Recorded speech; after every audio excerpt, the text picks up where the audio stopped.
किशनगंज जिले की 4 विधानसभा सीट पर आगामी 11 नवंबर को मतदान होगा, जिसे लेकर प्रचार अभियान ने जोर पकड़ लिया है। तमाम दलों के नेता अपने अपने प्रत्याशियों के पक्ष में जनसभा को संबोधित करने पहुंच रहे हैं, जिससे सियासी तापमान बढ़ गया है। उसी क्रम में कांग्रेस नेता पप्पू यादव और कन्हैया कुमार मंगलवार को पोठिया प्रखंड के दामलबाड़ी कचहरी मैदान पहुंचे, जहां उन्होंने कांग्रेस प्रत्याशी कमरुल हुदा के लिए वोट मांगा। जनसभा को संबोधित करने पहुंचे पप्पू यादव ने कहा कि किसी अन्य पार्टी ने नहीं बल्कि कांग्रेस पार्टी ने ही राज्य में मुस्लिम मुख्यमंत्री बनाने का काम किया है और आने वाले समय में कांग्रेस ही बिहार में एक मुस्लिम उप मुख्यमंत्री बनाएगी। वहीं पप्पू यादव के सभा को संबोधित करने के बाद कार्यक्रम में पहुंचे कन्हैया कुमार ने गृह मंत्री अमित शाह पर निशाना साधते हुए कहा कि अमित शाह कह रहे हैं कि बिहार में घुसपैठिए आ गए हैं। उन्होंने कहा कि बिहार से पढ़ाई और दवाई के लिए लोग दूसरे राज्यों में जा रहे हैं, आखिर कौन लोग हैं जो यहाँ आ रहे हैं। उन्होंने कहा कि शासन प्रशासन चलाने की जवाबदेही नेहरू जी की है या प्रधानमंत्री नरेंद्र मोदी की। इसका जवाब अमित शाह को देना चाहिए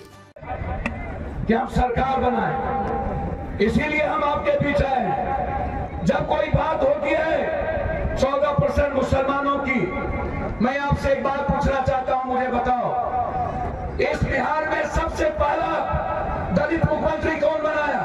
कांग्रेस। अब्दुल गफूर को मुख्यमंत्री कौन बनाया? कांग्रेस। सबसे पहले शिंदे को मुख्यमंत्री कौन बनाया? कांग्रेस। सबसे पहले याद करिए कि महाराष्ट्र में मुख्यमंत्री मुसलमान का कौन बनाया? कांग्रेस। याद करिए।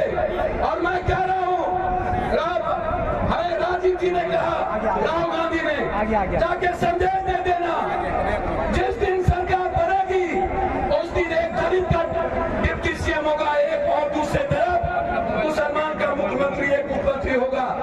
मैं वादा करता हूं सीमांचल पे ये पप्पू यादव के रहते, जावेद जी के रहते, ये सबसे बड़ा सवाल होगा कि इस बिहार में एक मुख्यमंत्री मुसलमान का मुख्यमंत्री होगा। ये मैं वादा करता हूं आपसे। आपकी लड़ाई मजबूती के साथ लड़ी जाएगी, इसीलिए हमें और जगह जाने हैं। अब एक मेजबान और आगे, महा मेजबान हमारे यहाँ बैठे हैं और सारे लोग बैठे हैं और आपके बीच जोर से बोलिएगा। आपको मुल्क बचाना है, आसाम बचाना है या नहीं? आसाम बचाना है। बेटे को मारा गया, अटल पिछड़ी जाति के बेटे को मारा गया, शहाबुद्दीन को मारा गया, अतीक को मारा गया मुख्तार को मारे जा रहे थे रामपुर के राजा। जनाब मुझे एक बात बता दो, हम बैठे थे किसी मीटिंग में, मैंने उनसे कहा कि हमें एक बात बता दो, ये इतना बड़ा जेट सिक्योरिटी आपको कैसे मिला, आप कैसे बचे हुए? मैंने उनसे पूछा तो कहता है कि पप्पू भाई हमको मगरिब का नमाज का वक्त आ गया, मुझे जाने दे। हमने कहा भैया एक बार याद रखना, आप मुसलमान जरूर हो लेकिन पप्पू यादव का पूरा खून इस्लाम से, गीता से, कुरान से भरा हुआ है। मुझे भी मगरिब का नमाज पता है। हमें सिर्फ इतना बता दो कि आप जाते हो, अगले बार यदि ये 5 विधायक ना बने होते, आप सेंटीमेंट में ना दिए होते, तो अगले बार ये बिहार में कांग्रेस गठबंधन की सरकार बनती। आज ये नौबत नहीं आता। पहली बार इस हिंदुस्तान में एक सिर्फ फिरका परस्त ताकत बीजेपी हिंदुस्तान के हर शहरों में सरकार बना लिया। अब उनको लगता है मेरी सरकार और भारत को यदि बचाना है तो एक बार बिहार में भाजपा की सरकार बना लो। मैं आपसे कहना चाहूंगा, ये बिहार है भाई नरेंद्र जी, अमित भाई, ये बिहार है, ये गांधी का बिहार, गुरु गोविंद का बिहार, ये शेरशाह का बिहार, ये बुद्ध का बिहार, ये वैशाली का बिहार, वाल्मीकि का बिहार, चुम्बा सैनी का बिहार, ये बिहार साहित्यों से भरा रेणु का बिहार है, ये बिहार भोला पासवान शास्त्री का है, ये बिहार अब्दुल गफूर का है, ये बिहार वो है जो इस दुनिया को संदेश देता है। जब तक ये बिहार जिंदा है, भारत में नफरत का इतिहास कभी नहीं भर पाएगा। नफरत मिट जाएगा, मोहब्बत जीतेगा। तो गृह मंत्री कहते हैं कि घुस बैठिए घुस आए हैं। कहां से सर जी, कहां से घुस आए हैं?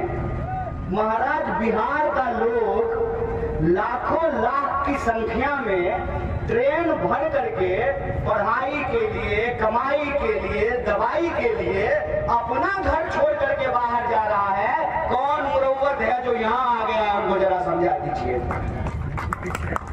बात पल्ले पड़ी।